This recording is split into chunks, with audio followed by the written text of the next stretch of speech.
Al-Quran untuk dihafal. Saya memiliki harapan yang sangat tinggi.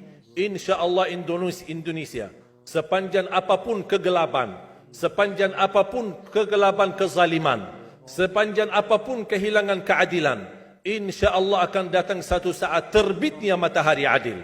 Dan InsyaAllah Indonesia akan menjadi negara Al-Quran. Saya bisa meyakinkan gitu karena saya telah merasakan bagaimana di Turki. Turki negara sekuler yang ratusan tahun serangi Islam, ratusan tahun menabaikan Islam. Tidak boleh kumandangkan azan dalam bahasa Arab, tidak boleh ada rumah tahfiz, tidak boleh ada pesantren, tidak boleh belajar agama, tidak diberikan anak-anak kita bisa belajar dengan sendirinya Al-Quran. Semuanya dilarang dengan keras, bahkan terancam orang-orang yang melanggar aturan itu. Allah Subhanahu wa taala melahirkan seorang presiden yang bisa membaca Al-Quran. Coba buka di YouTube bacaan Erdogan bagaimana. Itu dilahirkan dari negara sekuler. Saya bisa meyakinkan insya-Allah 1 juta menghafal Al-Quran. Dan Bapak Ibu mudah-mudahan masih punya umur akan mendengar pengumuman besar. Imam besar salat Idul Fitri dan Idul Adha sekaligus khatib adalah Presiden Republik Indonesia menghafal Al-Quran. Itu yang saya yakini. Dan saya tidak pernah merasa lelah. Dan saya selalu berkata sama istri, kalau saya mati itu pun karena saya bersama Al-Quran. Wallahi jamaah sekalian, yang bersama Al-Quran tidak akan merugi. Berkah rizkinya, berkah umurnya, terjamin kebahagiaan. Allah Subhanahu wa taala hanya minta satu, berkenan bersama Al-Quran di dunia. Apa yang kita dapat? Apa yang akan dibalas?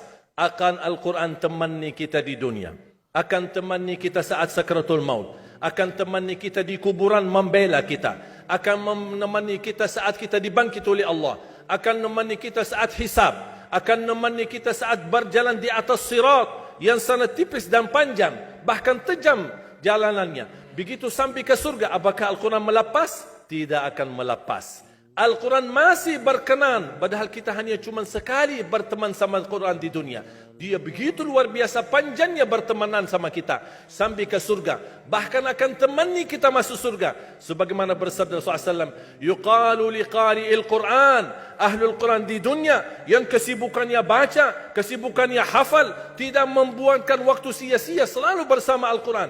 Allah suruh dia, bacalah dalam surgamu, naik derajatmu. Baca, naik lagi. Tambah lagi baca, naik lagi. Sampai di posisi mana pun anda berhenti baca, disitulah posisimu di dalam surga. Bagaimana kata Siti Aisyah di riwayat Imam Muslim, jumlah tingkatan-tingkatan dalam surga Allah sesuai jumlah ayat Al-Quran.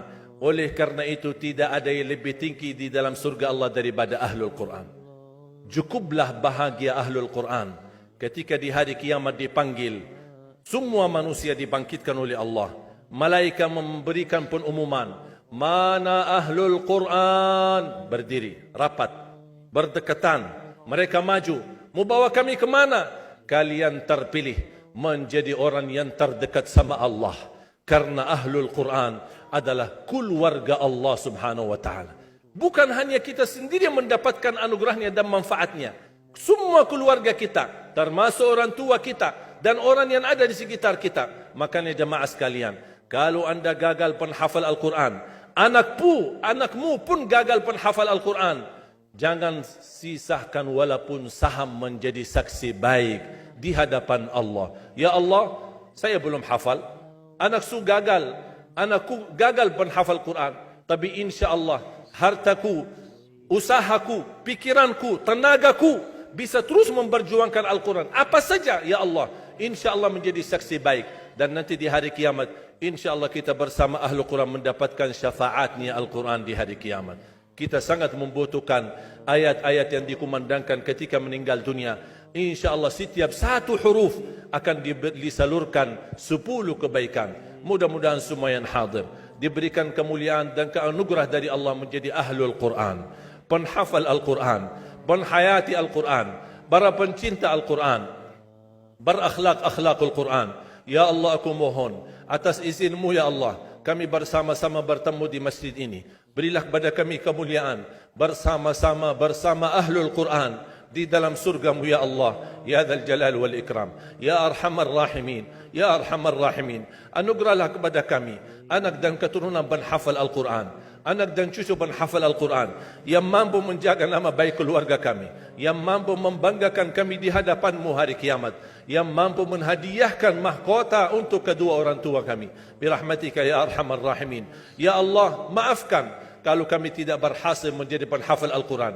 Tapi ya Allah, kami kurbankan nyawa kami, harta kami, usia kami, tenaga kami, pemikiran kami, ilmu kami untuk Al-Quran, agar Indonesia ke depan menjadi negara Al-Quran, agar Indonesia menjadi contoh terbaik untuk mata dunia, agar bisa kita melahirkan. Karena saya meyakinkan ya Allah, dan kami semua meyakinkan, terjamin masa depan Indonesia baldatun tayyibatun wa rabbun ghafur kalau selalu bersama Al-Quran. اغفر لنا ولوالدينا ولجميع المسلمين والمسلمات والمؤمنين والمؤمنات الأحياء منهم والأموات. ربنا آتنا في الدنيا حسنة وفي الآخرة حسنة وقنا عذاب النار.